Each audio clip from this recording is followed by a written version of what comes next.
Gracias por escuchar los mensajes de la Iglesia Bautista de Santa Ana. Para más información, visítenos en la web en santaanabaptist.org.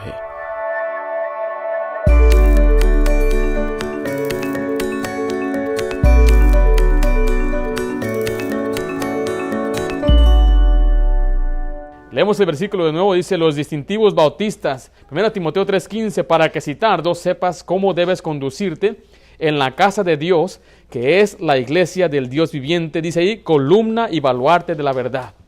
La iglesia bautista de Santa Ana es una iglesia bautista. Somos bautistas por unos distintivos sencillos y bíblicos que nos definen. Ahora, les recuerdo que la palabra iglesia es quiere decir que es una iglesia bautista neotestamentaria, es una asamblea organizada de creyentes bautizados. Entonces, hemos cubierto lo que es una iglesia bíblica, hemos cubierto los propósitos de una iglesia y hemos cubierto por qué somos una iglesia bautista. Pero ahora vamos a distinguir, vamos a hablar de esos rasgos. Un distintivo es un rasgo que nos distingue. Esto se trata en cuanto a la doctrina. Y les voy a mostrar en unos momentos esos distintivos en un esquema para que lo pueda ver todo junto. Ahora les vuelvo a repetir, no estamos diciendo que somos la única iglesia que cree en la palabra de Dios. No somos la única iglesia que predica la salvación por fe, por gracia y solo en Jesús. Hay muchas iglesias que hacen eso. Y hay otras iglesias que podrán poseer algunos de estos distintivos, pero históricamente solamente los bautistas poseen estos distintivos que les voy a mostrar en unos momentos. Creemos que la iglesia es columna, dice ahí, y baluarte. Quiere decir que es la base de lo que es la verdad.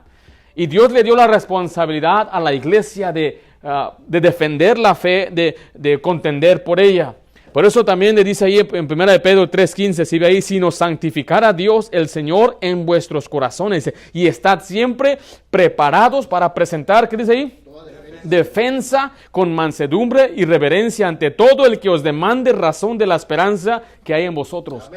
Dios quiere que cada uno de nosotros estemos listos para dar una defensa, una respuesta. Nos dice, ¿por qué tú crees esto? ¿Por qué eres una iglesia bautista? ¿Por qué asistes ahí? ¿Por qué no haces aquello? ¿Por qué crees esto? Y dice, tenemos que estar siempre preparados. Especialmente, padre, si usted tiene hijos, tiene que estar siempre preparado para dar una razón a su hijo. ¿Por qué creemos esto? ¿Por qué vamos a la iglesia? Vea lo que dice Judas, versículo 3. Amados, por la gran solicitud que tenía de escribiros acerca de nuestra común salvación, me ha sido necesario escribiros exhortándoos que contendáis. La palabra contender es luchar ardientemente por la fe que ha sido una vez dada a los santos. Entonces vemos que debemos defender nuestra fe, pero también tenemos que contender por ella, tenemos que luchar por ella. Hoy en día nuestra fe está siendo atacada. En cuanto la gente sabe que nosotros somos bíblicos o cristianos, inmediatamente ya nos miran mal o ya no nos hablan de una manera amable, porque ellos saben lo que creemos, saben que si creemos en la Biblia, es en contra muchas veces de lo que ellos viven o practican. Y por eso tenemos que estar nosotros como padres más que nada y adultos listos para contestar a nuestros hijos y explicarles por qué ellos son lo que son o por qué creen lo que creen. Un muchacho de nuestra iglesia le preguntó a su papá, ¿por qué nosotros no tenemos ídolos en la iglesia? Estos padres vinieron a mi clase de escuela dominical y se sentaron, les gustó la clase, entonces siempre que alguien venía a la iglesia, les dábamos una visita de cortesía, o enviaba yo a alguien de mi clase o iba yo personalmente, y en este caso yo fui personalmente. Y en cuanto abrió la puerta, me recibieron, me pasaron a la sala y empezamos a platicar. Me di cuenta pues que ellos eran bautistas desde Guerrero. Y pues estábamos charlando y platicando y yo notaba que el muchacho se me quedaba viendo, como que me quería hacer una pregunta. Y estaba muy cerquitas. Y el papá me dice, es que te quiere preguntar algo, hermano. Dije, adelante. Y él me hizo la pregunta, ¿por qué nosotros no tenemos ídolos? Y yo tengo amigos que vienen a mi casa y dicen, ¿dónde está la Virgen? ¿Dónde están los santos? Y dice, ¿qué les digo yo? Y los papás me dijeron, no sabemos qué contestar. Y en ese entonces, pues los padres todavía no conocían mucho la doctrina, de la manera que lo conocen hoy. Y esa noche abrí mi Biblia, le compartí el Evangelio y Víctor aceptó a Cristo ese día. Estoy hablando hace más de 5 años. Y a pasar el tiempo y ya han conocido más la doctrina, saben por qué son bautistas, por qué son parte de una iglesia bautista. Y le digo a usted en esta noche que yo soy orgulloso de ser bautista. Pero no en el sentido de orgullo, de soberbia, sino una satisfacción. Estoy contento, soy alegre que estoy en una organización, una iglesia que enseña los principios bíblicos, que enseña la Biblia con celo, que enfatiza el evangelismo, que busca las misiones y apoyar a todas partes del mundo para que el evangelio avance y llegue, que predica la Biblia con fervor, que se enfoca en la familia, que se enfoca en la juventud, que se enfoca en los niños, que tiene un equilibrio completo. Quiero mostrarle ahí en la pantalla cuáles son esos distintivos. Es un acróstico. ¿Sí nota el acróstico? Ahí está la palabra bautista. Son 8 principios que vamos a cubrir el día de hoy. Hay más principios que podamos cubrir, pero esos son los que esencialmente nos han distinguido como una iglesia diferente y aparte. Ahora, cada uno de ellos está en los puntos. Vamos a cubrir cada uno. Vamos a empezar entonces con el primero. La palabra bautista simplemente quiere decir que creemos lo siguiente. Número 1, la Biblia, la única fuente de autoridad. La Biblia es la única fuente de autoridad. Cuando hablamos de autoridad, estamos hablando del poder de gobernar o de mandar. La autoridad sobre nosotros los creyentes viene de la Biblia. O sea que Dios nos gobierna y nos manda por medio de su palabra. Y esta iglesia tiene a la Biblia como su autoridad. Tiene a la Biblia como su gobernador, quien lo gobierna. Somos gobernados directamente por Dios por medio de la palabra de Dios. Ahora, debe existir una autoridad absoluta. Cuando la autoridad desaparece, entonces la anarquía emerge y el hombre empieza a establecer su propia autoridad. Y esta autoridad que el hombre establece es una autoridad falsa.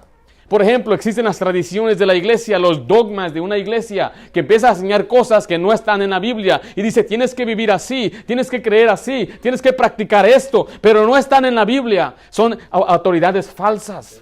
Los escritos de hombres conocidos, famosos como Agustino, Calvino, Lutero y hoy en día C.S. Lewis, muy famosos, hombres que tienen escritos, son filósofos, son hombres que conocen muchas letras, pero no son autoridad bíblica. Porque he escuchado a algunos hombres decir, pues, Agustino dijo esto, Calvino dijo esto, pero a mí no me importa qué dijeron esos hombres, lo que importa es lo que dice la palabra de Dios. Esto es lo que interesa, es lo que está escrito aquí en este libro. Hay credos que los hombres o las denominaciones han establecido. Por ejemplo, existe la confesión de Habsburgo, es el credo de los luteranos. Está la confesión de Westminster, es el credo de los presbiterianos. Están los 39 artículos que son el credo de los anglicanos. Está la confesión helvética, que es el credo reformador.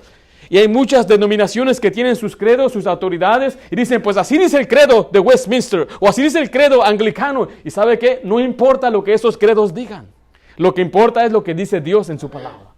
Porque un credo fue hecho por un hombre. La iglesia bautista históricamente no sostiene un credo, sino que nuestra fe está basada solamente en la Biblia. Esta siempre ha sido la posición de los bautistas. Desde los días de Cristo y de los apóstoles, no necesitamos algo más. Una acusación que dan a los bautistas es que nos encajamos demasiado en la Biblia. ¿Ustedes se encierran en la Biblia? Pues es que es la autoridad suprema del creyente. No creemos en sueños, no creemos en visiones. Yo no creo que yo puedo dormir y levantarme y decirle, aquí el Señor me dio una nueva visión, porque Dios ya completó toda su visión aquí en la palabra de Dios. Y muchas veces la gente que tiene nuevas visiones siempre va en contra de lo que dice este libro. Yo escuché de un hombre que 3 veces se separó de su esposa porque Dios le dijo, sepárate de ella y búscate otra. Qué casualidad que siempre buscaba a la más joven, ¿verdad? Y eso es algo que tenemos que tener cuidado porque hay gente que hace eso, abusa y por eso dan un mal nombre al cristianismo. Nuestra autoridad está en lo que dice la Biblia, en lo que está escrito en este libro. No necesitamos ningún otro libro. No necesitamos un libro de psicología, no necesitamos un libro escrito por un hombre muy reconocido, un filósofo, no necesitamos filosofía, lo que necesitamos es conocer lo que ya está escrito aquí. Ahora, ¿por qué no necesitamos otra autoridad? Porque la Biblia es nuestra única fuente de autoridad. En primer lugar, porque es inspirada. Es inspirada. Segunda Timoteo 3:16 dice, toda la escritura es inspirada por Dios. Esta palabra inspirada quiere decir literalmente respirada por Dios. Es como el aliento de Dios, como que si Dios mismo la habló, como que si Él mismo la dijo. Ahora, queremos entender lo que es la inspiración. Porque creemos en la inspiración confluente. Esto quiere decir que hubo 2 agentes. Estuvo el Espíritu Santo, que es el autor de la Biblia, y el escritor humano. Así lo dice en 2 de Pedro 1:21. Si lo quieren escribir ahí, yo se lo voy a leer. Porque nunca la profecía fue traída por voluntad humana, sino que los santos hombres de Dios hablaron siendo inspirados por el Espíritu Santo. O sea que estos hombres fueron inspirados, fueron llevados por el Espíritu Santo a poder escribir lo que está escrito aquí. 40 hombres en un lapso de 1600 años escribieron 66 libros perfectos. La inspiración también es verbal, quiere decir que las palabras mismas fueron inspiradas, no nomás el concepto o no nada más el mensaje, sino que palabra por palabra Dios mandó escribir esas palabras. Es plenaria, es toda igualmente inspirada, porque hay quienes dicen, no, las cartas de Pablo no son tan importantes como las epístolas de Pedro o como los evangelios o el Antiguo Testamento ya no sirve. No, toda la escritura es inspirada por Dios, toda es importante, de principio a fin, de Génesis a Apocalipsis, toda es inspirada. Es plenaria. También la inspiración es libre de errores, quiere decir que no puede ser probada falsa. No hay errores en sus escritos. Hay mucha gente que dice, la Biblia tiene muchas contradicciones, y me da gusto cuando dicen eso. Digo, pues muéstrame una. Y nunca me pueden mostrar una. Algunos me han traído contradicciones de la Biblia, y esas no son contradicciones. Lo que le faltó es conocer un poquito más la Biblia. Hay partes que parecen contradicciones. Por ejemplo, hay una parte donde le llama a una persona de un nombre y a otra persona a otro nombre, y es el mismo, es la misma persona. Es como que yo dijera, ahí viene José, y eres José Marcos. Y dice, no, es que el hermano Marcos, pero el hermano José, estamos hablando de la misma persona. Pero si usted no conoce su otro nombre, se va a confundir. Yo pensé que fue el hermano Marcos el que vino. No, fue el hermano José. Es el mismo. Y a veces hay algunos nombres así, o algunos detalles así que la gente no conoce por su ignorancia. Dice, hay contradicciones en la Biblia. Pero no, sino que es libre de errores. También es infalible. Quiere decir que sus enseñanzas no engañan, son justas, son buenas, son verdades. Por lo tanto, la Biblia es inefable, sin error, es invariable, sin cambio, es inexorable, sin rendirse, es inflexible, no la puedes cambiar, es invencible, sin ser conquistada, no la puedes derrotar, no la puedes destruir. Gente ha tratado de destruir la Biblia, no pueden.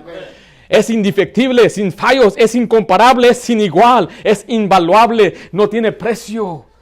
No hay otra cosa como la Biblia, no hay una obra tan tremenda como la Biblia. Ella convence, convierte, corrige, limpia, convive, conquista y consuela. ¿Por qué? Porque es inspirada por Dios mismo. No es un escrito de Shakespeare, o no es un escrito de un poeta famoso. No, es palabra de Dios. Quisiera yo mostrarle simplemente cómo los libros poéticos, cómo están escritos de una forma muy perfecta y hermosa.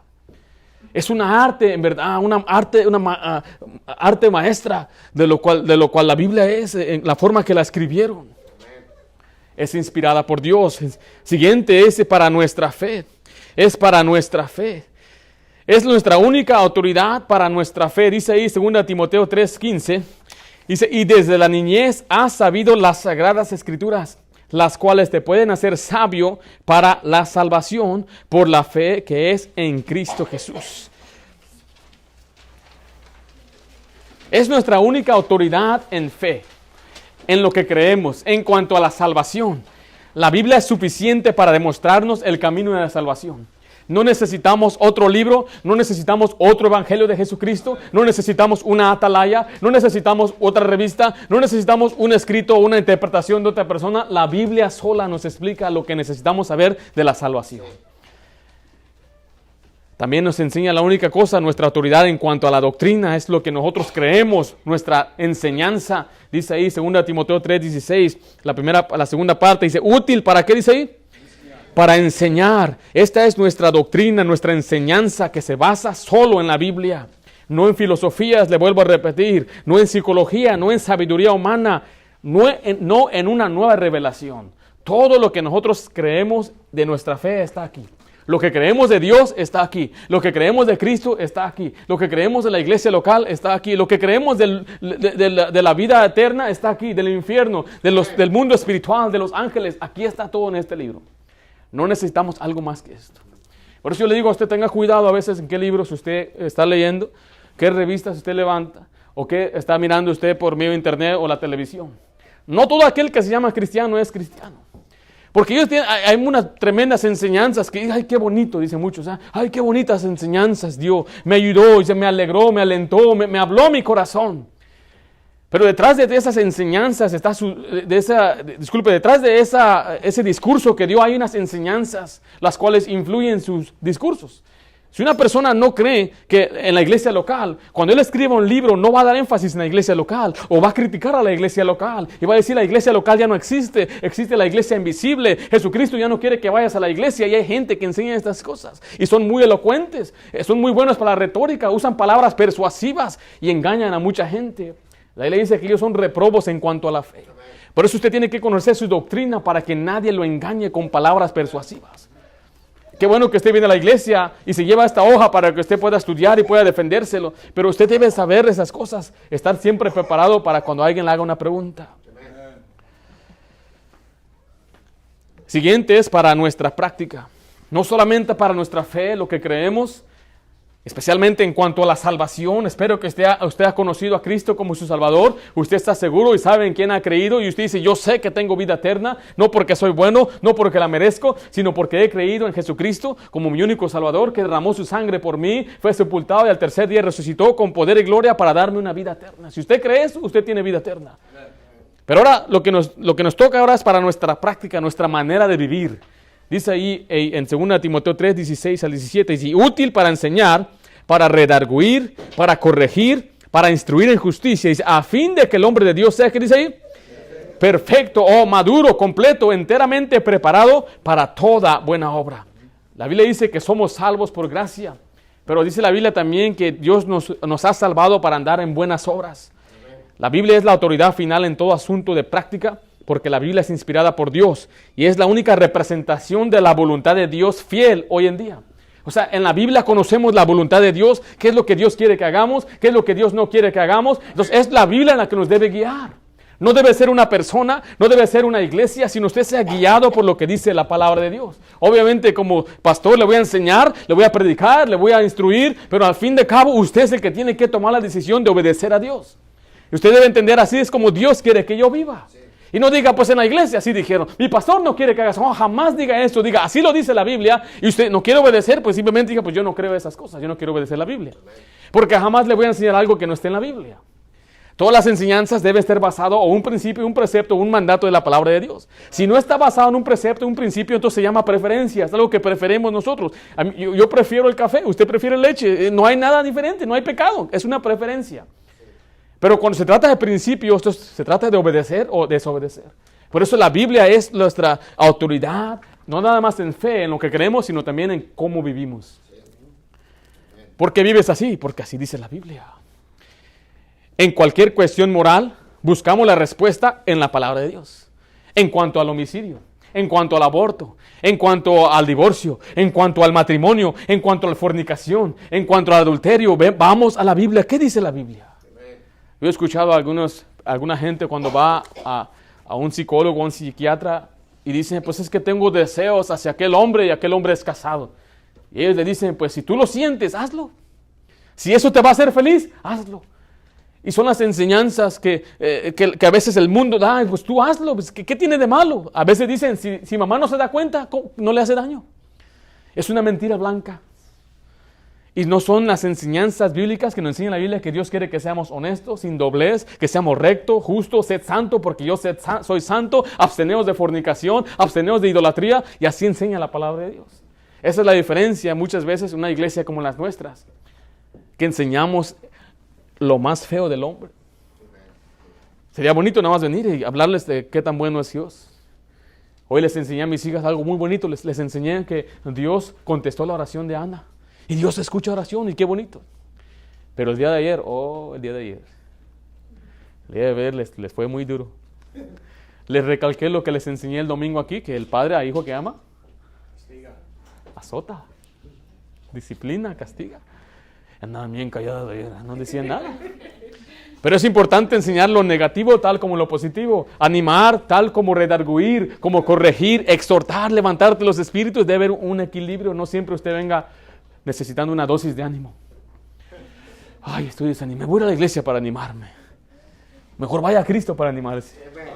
Vaya a Él. No dependa de su servidor para su ánimo. No dependa de otra persona. No dependa de su esposo o su esposa. Ahí está el Señor Jesucristo. Siempre Él es fiel. Él es nuestro amigo más fiel. Ese es el primer distintivo. Ahí es donde me detuve un poquito más, porque es la base de todos los demás. Si la Biblia no es nuestra autoridad de fe y práctica, entonces las siguientes en verdad no tienen mucha importancia. En segundo lugar es la autonomía de las iglesias locales. La autonomía de las iglesias locales. La palabra autonomía quiere decir que no depende de otra. Habla de independencia. El ser independiente significa que nuestra iglesia se encuentra libre de cualquier denominación o estructura de jerarquía. Nosotros nos llamamos bautistas y sí hay muchas iglesias bautistas, pero no somos parte de una denominación. No hay una madre iglesia la cual nos manda, nos dice qué hacer y qué no hacer, que nos manda fondos o a donde nosotros mandamos nuestros fondos, sino que es una iglesia que se autogobierna. Tiene un pastor y tiene hombres y mujeres que son inteligentes, son suficientes sabios y espirituales para tomar decisiones por sí mismos. Porque hay adultos aquí, no dependemos nada más de los niños. Y yo espero que usted sea un hombre espiritual y cuando venga tiempo de tomar decisión, usted puede dar su parte. Porque aquí no hay un dictador. Yo no soy el que manda a la iglesia como un dictador. Yo no doy cuentas a Dios. Y yo guío la iglesia basado en lo que la Biblia dice. Jamás yo le voy a decir, hagan esto para mí. ¿Alguna vez le ha dicho, haz esto para mí? Dame, celebra mi cumpleaños. ¿Alguna vez yo le dije a ninguno? Yo no busco que usted me dé esa atención, porque yo no estoy para eso. Gracias, estoy muy contento por lo que ustedes han hecho por mi familia y mí. En verdad, mi esposa y yo sentimos muy alegría y a veces hasta nos conmueve el corazón por la amistad que podemos tener aquí. En verdad, cuando tenemos esa relación es en verdad una tremenda bendición. Pero yo estoy seguro que usted viene a la iglesia porque usted busca a Dios, no me busca a mí. No es porque viene a buscar a un hombre, no es porque viene a buscar amistades, usted viene a buscar a Dios. Y de la misma manera yo quiero dejarle saber a usted que a pesar de que podamos ser amigos, ambos tenemos que darle cuentas a Dios. Entonces somos una iglesia independiente, la cual no dependemos de otra iglesia. Entonces tenemos a Cristo, letra A, como la cabeza. Cristo es la cabeza de la iglesia. Hay gente que dice que no son denominación, pero sí son denominación. A veces hablo con una persona y le digo, ¿a qué iglesia vas? Dice, yo no soy una iglesia que no es denominación. ¿Y cómo se llama tu iglesia? Calvary Chapel. Esa es una denominación. Y dicen, no, nosotros no somos. El tal hecho que ellos estén repitiendo como un perico que no son, no quiere decir que no lo sean.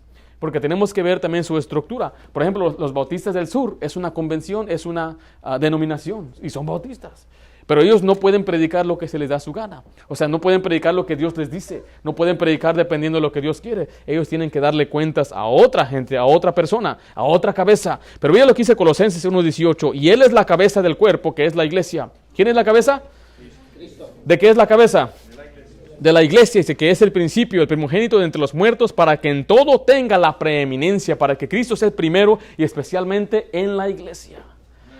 Somos una iglesia que se sustenta y gobierna solo bajo la jefatura de Cristo Jesús. No seguimos a un hombre. Cristo ya no está, eso ya lo sabemos.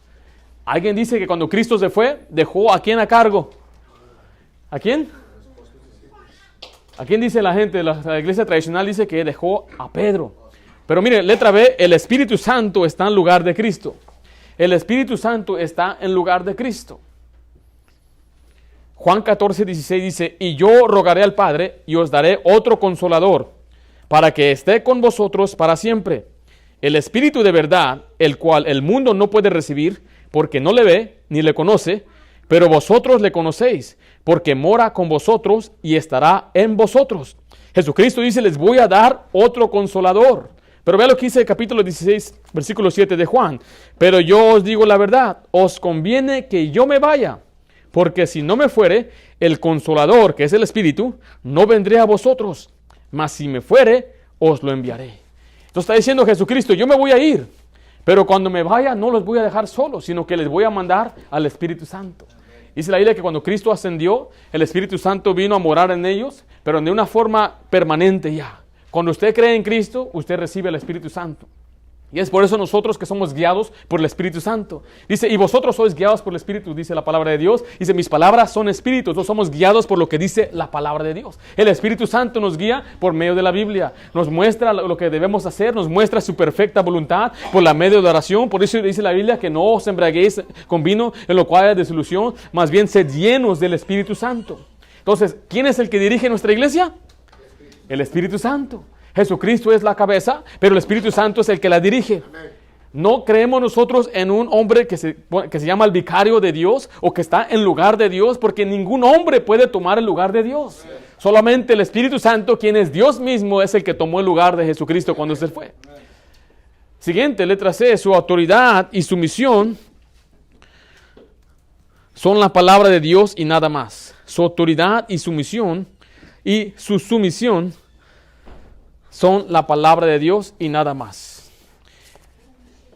Entonces, la cabeza de la iglesia es Jesucristo, es guiada por el Espíritu Santo y nos sometemos bajo la autoridad de la palabra de Dios y nada más. Vea lo que dice Hechos 5:29. Respondió Pedro y los apóstoles dijeron: es necesario obedecer a Dios antes que a los hombres.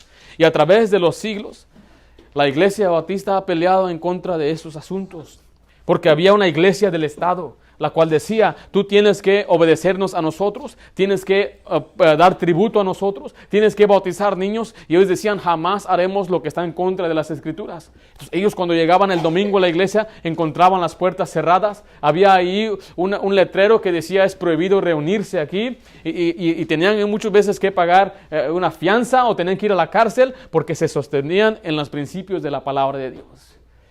Porque ellos creían que una iglesia es autónoma, que solo se gobierna. Le damos cuenta solamente a Cristo Jesús. Le rendimos cuenta solamente a Jesucristo.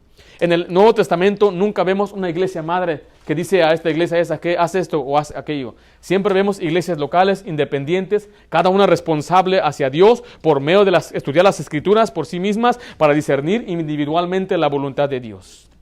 Esa es la segunda, que es la autonomía de la iglesia. Número 3. Es únicamente 2 ordenanzas. Únicamente 2 ordenanzas. Una ordenanza es un mandato u orden de Dios. Los bautistas creemos que Dios dio a la iglesia solamente 2 ordenanzas. Estas ordenanzas no toman parte de la salvación, sino que son unos retratos de lo que Cristo hizo por nosotros. Letra A es el bautismo. He hablado bastante del bautismo y si usted no pudo escuchar ese mensaje, déjeme saber y le puedo yo pasar ese mensaje acerca del bautismo bíblico. Dice Mateo 28:19, por tanto, id y haced discípulos a todas las naciones, bautizándolos en el nombre del Padre y del Hijo y del Espíritu Santo. El bautismo de los creyentes por la inmersión en agua es el testimonio de identificarse con Cristo en su muerte, sepultura y resurrección.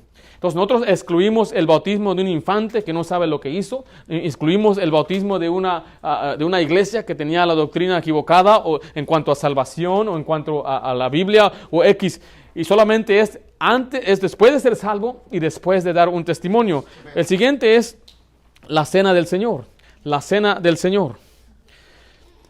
Voy a nada más repasar la cena del Señor porque quisiera dar una lección entera acerca de la cena del Señor. Voy a leer el pasaje ahí, 1 Corintios 11, 23 al 26. Porque yo recibí del Señor lo que también os he enseñado, que el Señor Jesús, la noche que fue entregado, tomó pan, y habiendo dado gracias, lo partió y dijo: tomad, comed, este es mi cuerpo que por vosotros es partido. Haced esto en memoria de mí. Asimismo tomó también la copa, después de haber cenado, diciendo: esta copa es el nuevo pacto en mi sangre. Hacer esto todas las veces que la bebiereis en memoria de mí. Así que todas las veces que comieres este pan y bebieres esta copa, la muerte del Señor anunciáis hasta que Él venga.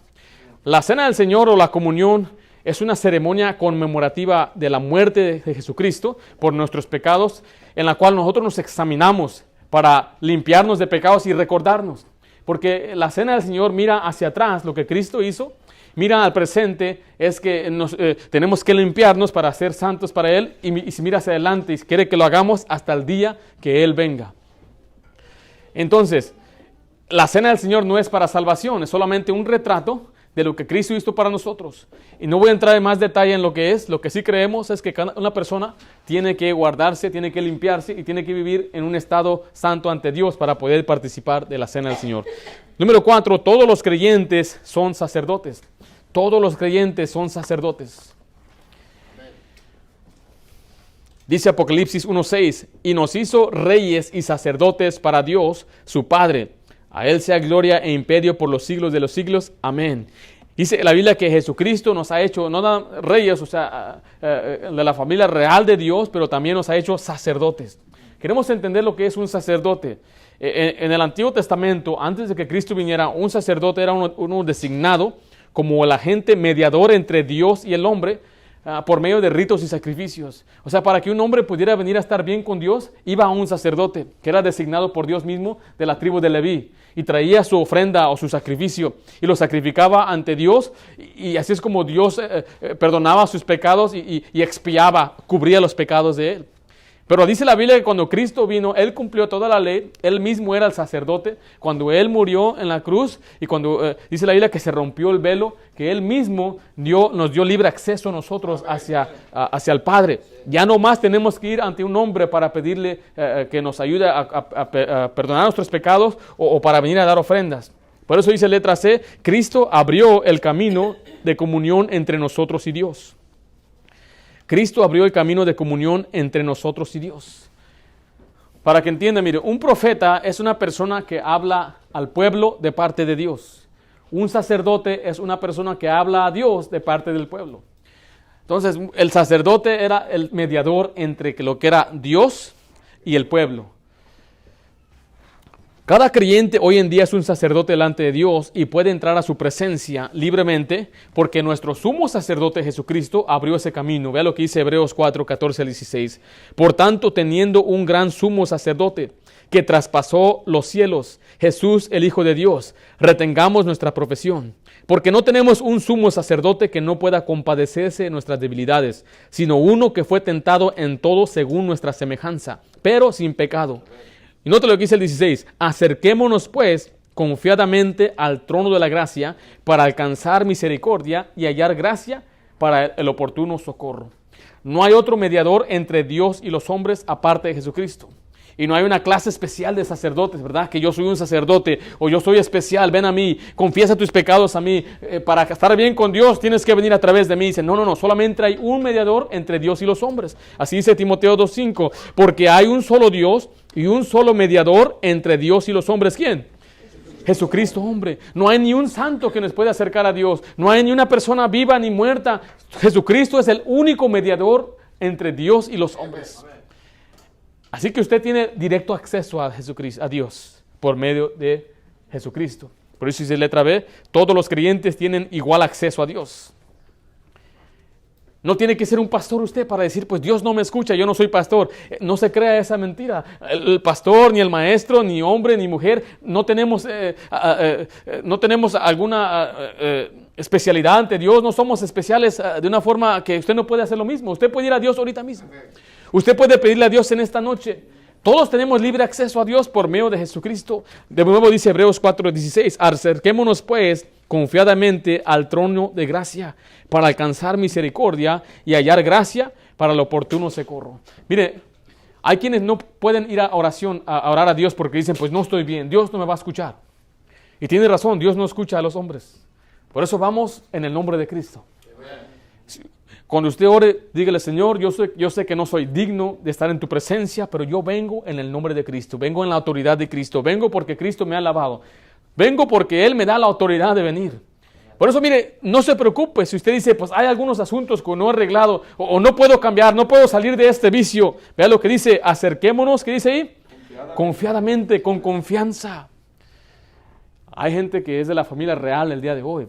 Allá en España, en Inglaterra, tal vez algunos otros países de Europa, usted no puede entrar a la presencia de la reina de Inglaterra cuando usted le dé su gana. Le tienen que llamar. Y es más, le dicen, no la veas a los ojos. Y si eres una dama, tienes que saludar de una forma, si eres varón, y no le dirijas la palabra, a lo menos que ella te diga que le hables. Tantas reglas para una mujer falible. Y Dios dice, ven, confianza. Ven confiadamente. Así como nuestros hijos hasta nos interrumpen, ¿sabes? ¿Notas? ¿Por qué? Porque tienen confianza. Se nos suben, se nos trepan, nos abrazan de la pierna, nos interrumpen, porque tienen confianza. Entran al cuarto, ¿verdad? ¿Quién les llamó? Pero es la confianza que tienen. Y Dios dice, acércate a Él confiadamente, mira, al trono de gracia. La gracia es lo que Dios nos quiere dar, pero mira, ¿para alcanzar qué? Misericordia. Ahí está, es lo que necesitamos. Yo no creo que uno debe llegar ante la presencia de Dios creyendo que merece que Dios le escuche. Y a pesar de que tal vez usted vive una vida recta, que usted está haciendo todo lo que debe hacer, recuerde, ante los ojos de Dios aún estamos muy lejos de la perfección. Debemos llegar ante Dios con humildad para alcanzar esa misericordia. ¿Usted necesita misericordia de Dios? Vaya confiadamente. Porque ¿qué le va a dar Dios? Le va a dar gracia y le va a dar el oportuno socorro, lo que usted necesita. Por eso tiene que entender, si usted se encuentra en una situación que usted sabe que está desagradando a Dios, pero a la vez usted tiene el dentro, yo quiero luchar por Dios, quiero hacer cosas buenas, pero no puedo, tengo este problema, mi carne no me permite. Recuerde, venga con confianza para que Dios le dé misericordia, le dé la gracia y le dé el socorro que usted necesita en ese momento. Por eso creemos esto, que somos sacerdotes. Se estaba muriendo un pastor bautista, le dijeron, pastor, ¿quiere que llame al sacerdote? Y dice, señora, yo soy sacerdote. Yo no sabía que era un santo padre. Yo no soy santo padre, señora. Yo soy sacerdote porque Cristo me salvó, me lavó con su sangre. Y Él abrió el velo y dice, ahora yo tengo directo acceso al Padre, no necesito a otro hombre. Y esa es la verdad, nosotros no necesitamos a otro hombre, a otra persona, tenemos libre acceso. Si usted ha creído en Cristo, usted es un sacerdote ante Dios. ¿Usted cree eso? Entonces parece que usted está siendo bautista, se está identificando, yo soy bautista. En quinto lugar, la iglesia cuyos miembros son salvos. Iglesia cuyos miembros son salvos. Los bautistas creemos que la membresía de la iglesia local se restringe a individuos quienes dan testimonio creíble de la fe personal en Cristo y se han identificado con Cristo públicamente por medio del bautismo después de la fe salvadora. En otras palabras, hay niños en nuestra iglesia que en verdad no son miembros de la iglesia, no se han integrado hasta que ellos crean en Jesucristo, hasta que ellos mismos tomen la decisión de ser bautizados. Y creemos que los que no son salvos no deben ser miembros de la iglesia. No deben tener un lugar en la iglesia para servir o para actuar en la iglesia. No, la iglesia, obviamente, todos son bienvenidos con tal de que no hagan un alboroto o con tal que no estén en una inmoralidad abierta. No permitiremos inmoralidad abierta. Vea lo que dice Hechos 2:41 al 42. Así que los que recibieron su palabra fueron bautizados y se añadieron. La palabra añadir está hablando de esa, de membresía. Aquel día como 3,000 personas. Y perseveraban en la doctrina de los apóstoles, en la comunión unos con los otros, en el partimiento del pan y en las oraciones. Ahora, la importancia de ser miembro de una iglesia es porque tenemos que ver su salvación primeramente, si es una salvación escritural, si es un bautismo escritural, pero también se trata de dar disciplina a la persona que necesita. La Biblia habla de disciplinar a los creyentes, sí. La Biblia habla de tratarlos de una forma dura, sí, cuando es necesario, cuando necesitamos arreglar cuentas. Y muchas veces en la Biblia vemos algunos ejemplos donde Pablo dice nombres, donde Pablo manda que hagan aquello y se repléndolos enfrente de todos para los que demás teman. Ahora, yo no estoy diciendo que yo sería capaz de hacer esto, pero si el Señor nos guía y tenemos que hacer esto para limpiar la iglesia, entonces se tiene que hacer. Pero solamente se hace por medio de la membresía. Si una persona no es miembro, nunca le vamos a llamar la atención, pues no es miembro de la iglesia. Por eso es importante añadirse a una iglesia y estar dispuesto a recibir después no solamente los beneficios y las responsabilidades, pero también las disciplinas de un miembro de la iglesia. Número 6, separación de la iglesia y el Estado. Separación de la iglesia y el Estado. Los bautistas creemos que Dios estableció las dos, la iglesia y el gobierno civil. Y a cada uno les dio responsabilidades y derechos de cumplir. Los propósitos del gobierno civil son indicados ahí en Romanos 13, del 1 al 2. Sométase toda persona a las autoridades superiores, porque no hay autoridad sino de parte de Dios, y las que hay por Dios han sido establecidas. De modo que quienes se oponen a la autoridad o lo establecido por Dios, de modo que quien se opone a la autoridad, a lo establecido por Dios resiste. Y los que resisten acarrean condenación para sí mismos. Nos entendemos que Dios estableció a la iglesia y al gobierno. Y creemos que estas dos no deben controlar una ni la otra. El gobierno no debe meterse en los asuntos de la iglesia. No creemos que debe existir una iglesia estatal. Cuando Estados Unidos fue formado, la iglesia anglicana era la iglesia del Estado. La iglesia anglicana era la iglesia católica de Inglaterra. El rey de Inglaterra quería tener su propia iglesia, entonces estableció su propia iglesia. Y en aquellos tiempos, cuando conquistaron o vinieron a Estados Unidos, mandaban a los que se llamaban los sombreros negros. Eran hombres magistrados, agentes de la iglesia anglicana para regular todo. Entonces ellos controlaban todo. Controlaban los asuntos legales, controlaban los taxes, controlaban, estaban en la corte, tenían jurisdicción para todas esas cosas. Eso es una de las cosas de las cuales los bautistas siempre lucharon, es para que hubiera una independencia del Estado y de la iglesia.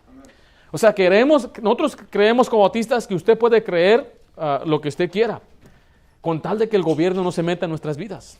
El gobierno está ahí para proveer algunos servicios, está ahí para guardar la ley, está ahí para proveer tal vez lo que son los bomberos, los policías y todas esas cosas.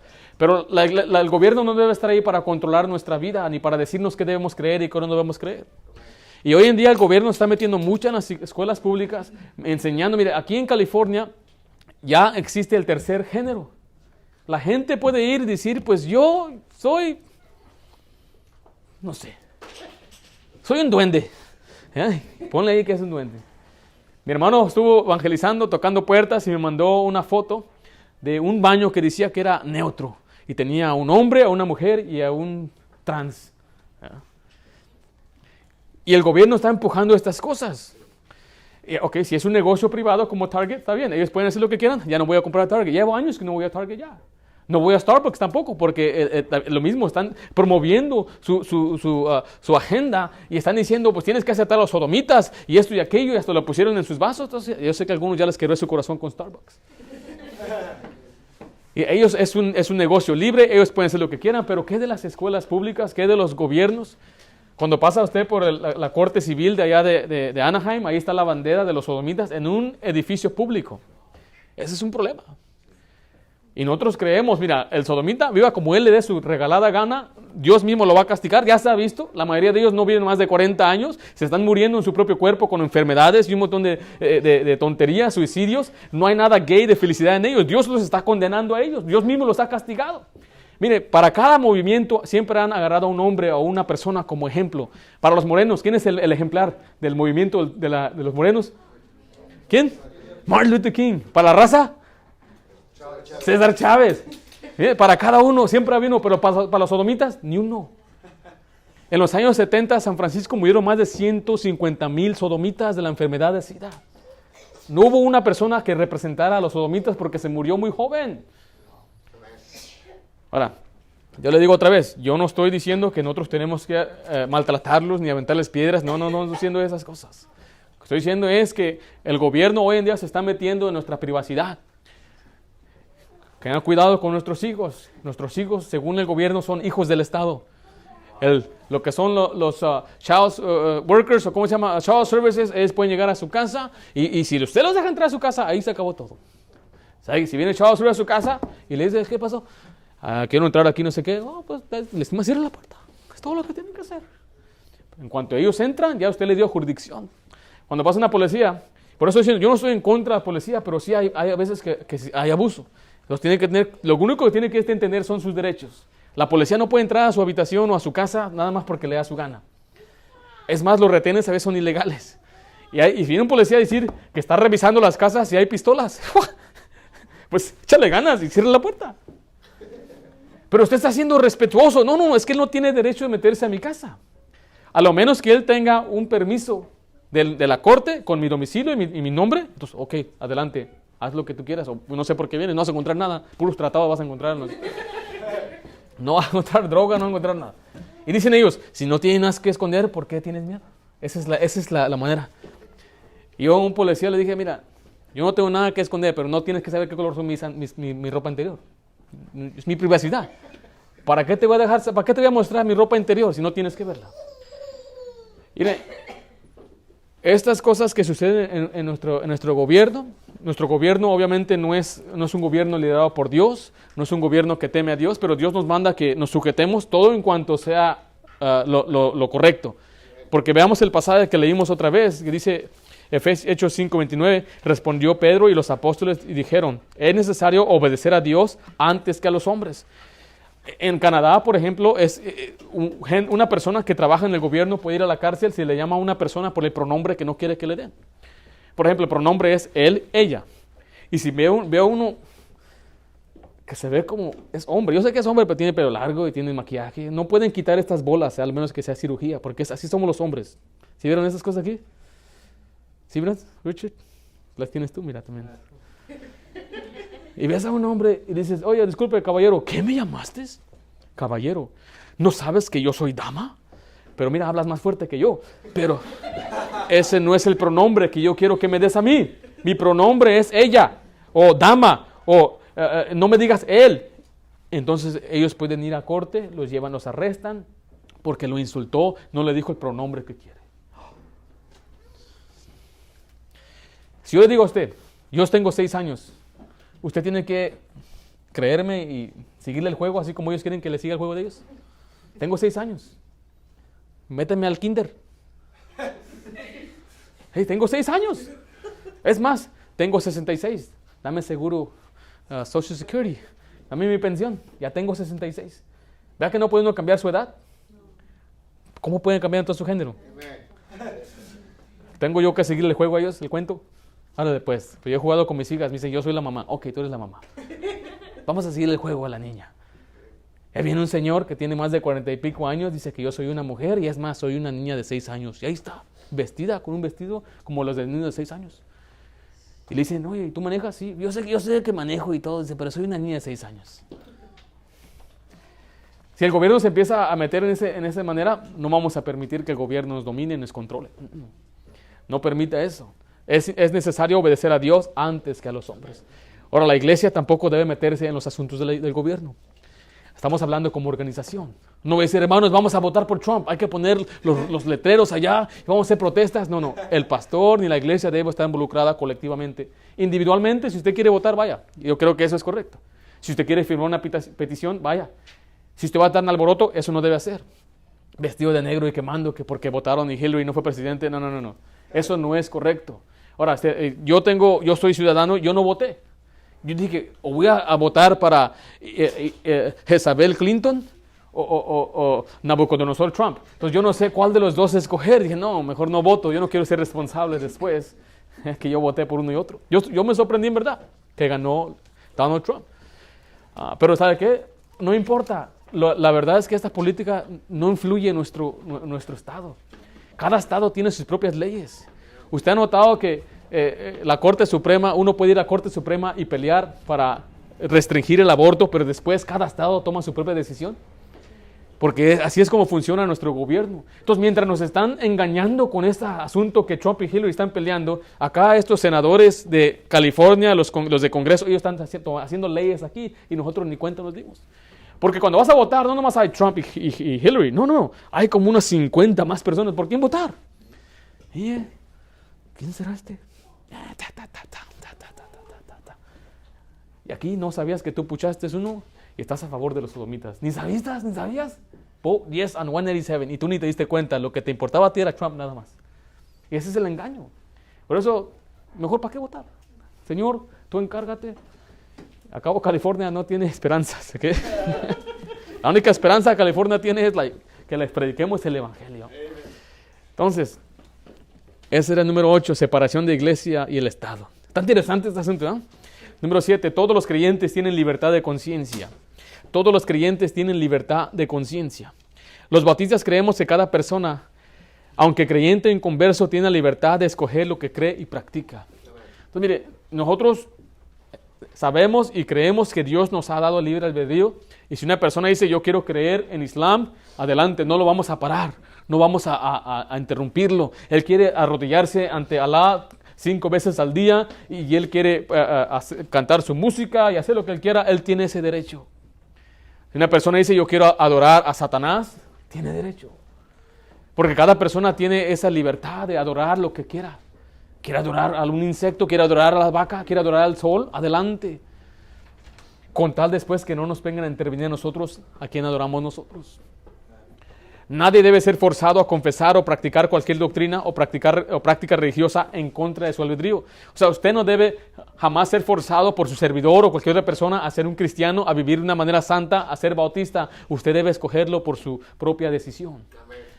Y cuando otra persona escoja adorar o creer lo que esa persona quiere, recuerde, tiene todo derecho de hacer lo que quiere. ¿Por qué? Porque vea lo que dice Romanos 14:12. De manera que cada uno de nosotros dará cuenta de Dios. De manera que cada uno de nosotros dará a Dios cuenta de sí. Entonces cada persona un día va a rendirle cuentas a Dios. aquel islámico que está adorando a aquel Allah, que es un Dios falso, el día que él muera, dice la Biblia que está establecido que el hombre muera una sola vez y después de esto el juicio, y él va a estar ante la presencia del Dios Todopoderoso y él va a decir, pues yo pensé que Allah era el Dios verdadero, y él va a ser condenado y él va a pagar por sus pecados.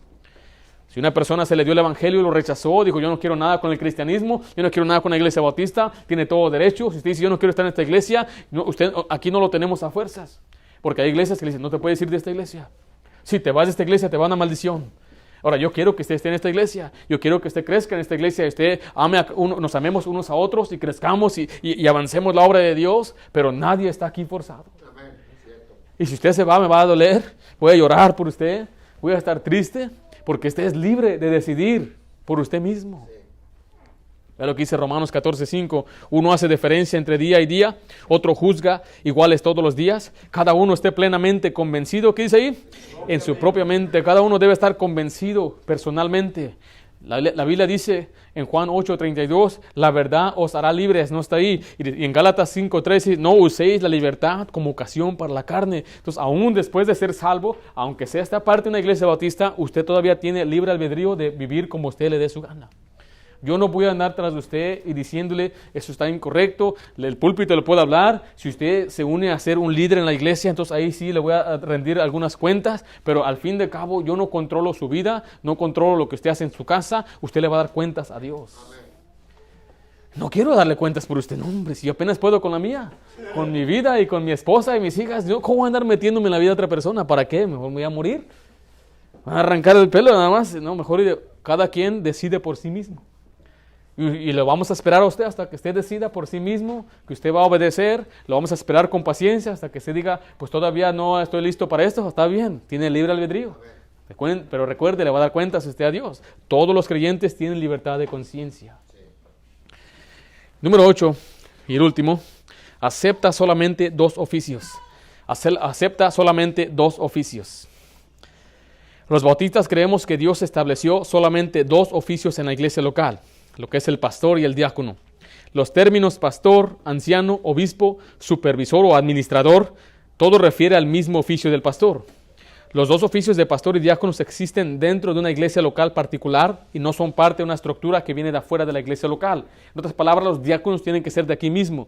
Los pastores tienen que ser de aquí mismo. No aceptamos un pastor de afuera, pues él es el pastor y pues aquí nada más está uno encargado. No, el pastor tiene que ser de aquí mismo y los diáconos también. Escriba letra I, letra A, pastores. Creemos que Dios ha llamado a hombres para que dirijan a su rebaño. Él los prepara y los elige para ser ministros de la iglesia.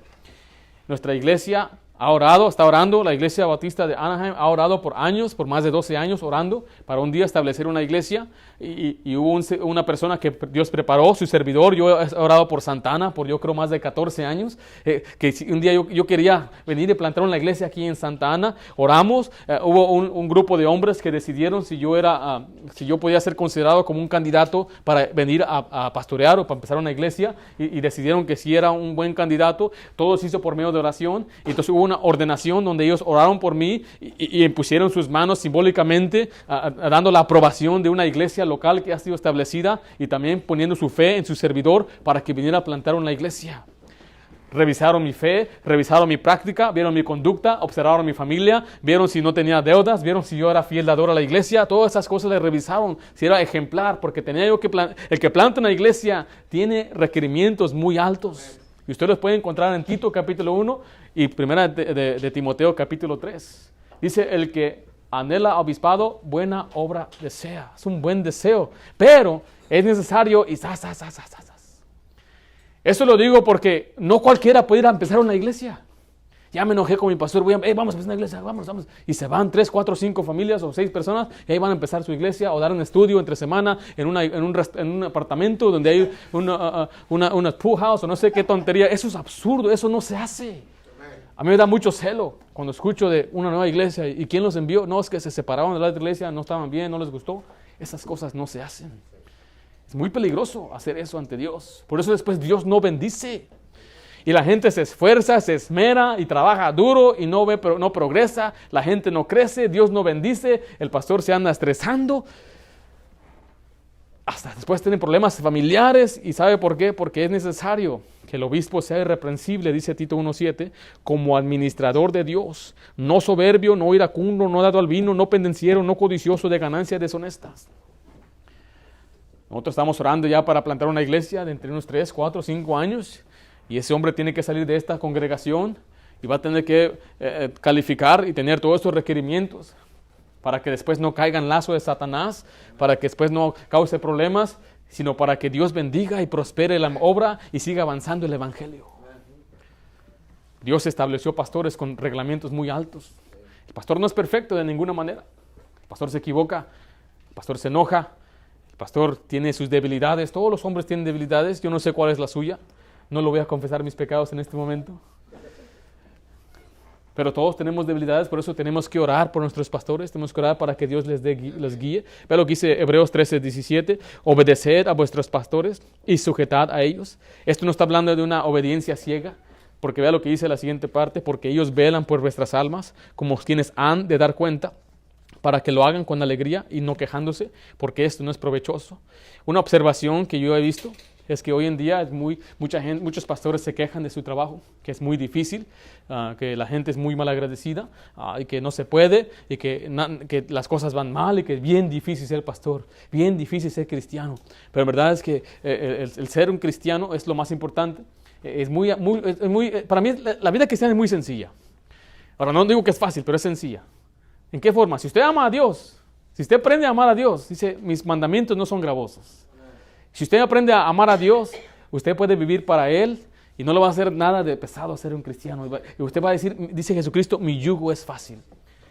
Y así usted puede vivir con gozo, levantándose con gozo y cantar, soy feliz en el servicio del Señor, muy alegre, tan alegre. Y está feliz, está gozoso, cantando al Señor donde quiera que va.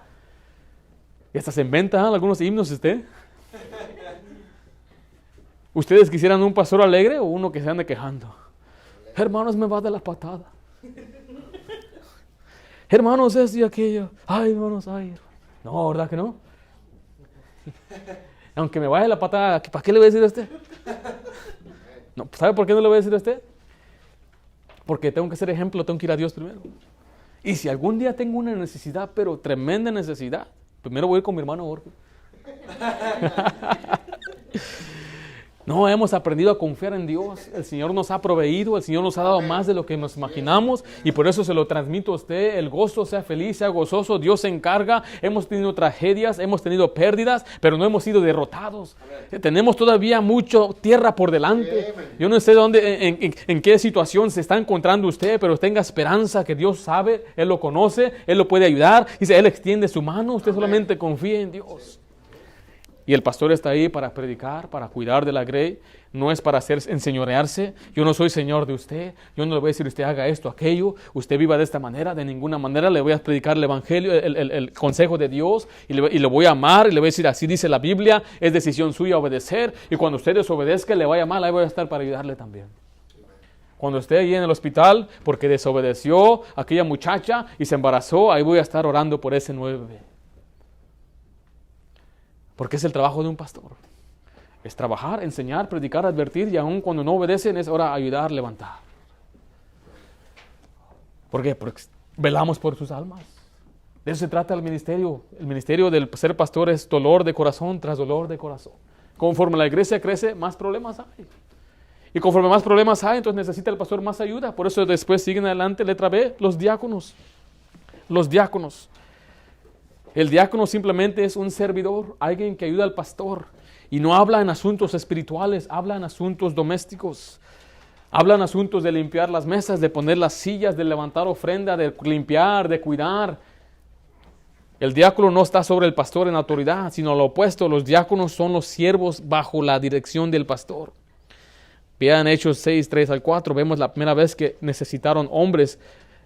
Buscad pues, hermanos, de entre vosotros a 7 varones de buen testimonio, llenos del Espíritu Santo y sabiduría, a quienes encarguemos de este trabajo, y nosotros persistiremos en la oración y en el ministerio de la palabra de Dios. Uno de los trabajos principales de un pastor es orar y orar y orar y orar. Estudiar la Biblia, orar, para que venga preparado y predique la palabra de Dios, declare lo que dice el Señor, enseñar la doctrina. Y le quiero decir a usted que su servidor pasa mucho tiempo estudiando. Usted puede ver en estas hojas, en la preparación, duró mucho para hacer las cosas correctamente y para que usted lo entienda bien. Se lo organizo bien porque ese es mi trabajo principal y orar. Pero dice aquí que llegó el tiempo que ellos no podían atender a las mesas. Entonces hubo unos hombres, los cuales Dios, el pueblo eligió, que eran hombres llenos de Espíritu Santo y sabiduría, los cuales ellos llevaron ese trabajo adelante. Pero también hay requerimientos en 1 Timoteo 3, creo que es el 8, dice ahí. Dice, los diáconos asimismo deben ser honestos, sin doblez, no dados de mucho vino, no codiciosos de ganancias deshonestas. Y continúa la lista ahí, los requerimientos de un diácono, de un servidor. O sea que no cualquiera puede servir en la iglesia. Hay unos requerimientos específicos para cada persona que ejerce algún servicio aquí en la iglesia. Entonces, estos son los distintivos de la Iglesia Bautista. Yo le di esa hoja, usted se la puede llevar y usted puede ver la Biblia, la única fuente de autoridad. Autonomía de las iglesias, quiere decir que la iglesia se autogobierna o es independiente. Únicamente acepta 2 ordenanzas, los cuales son un retrato de la salvación, es el bautismo y la cena del Señor. Todos los creyentes son sacerdotes. Jesucristo nos abrió el camino para tener acceso directo hacia el Padre. Iglesia cuyos miembros son salvos. Entonces, solamente aceptamos la membresía de aquellos que pueden dar un testimonio creíble de la fe en Cristo y después de ser bautizados. Después creemos en la separación de la iglesia y el Estado.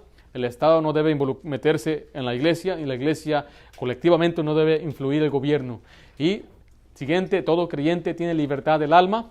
Quiere decir que todos tenemos el derecho de creer o no creer en Jesucristo y creer lo que se nos dé la gana.